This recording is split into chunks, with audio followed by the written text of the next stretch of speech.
How I make my oats and sweet potatoes biscuit.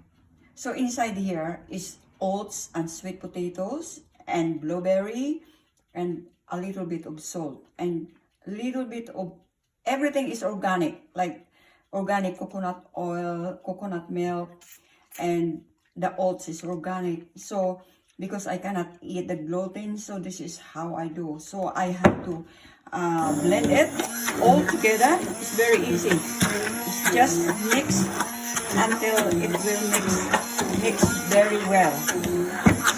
So this is how it looks like. Very easy. Very easy, and some more is very healthy. No sugar at all, because the sweet, you can get the taste and the sweetness is from sweet potato and the blueberry.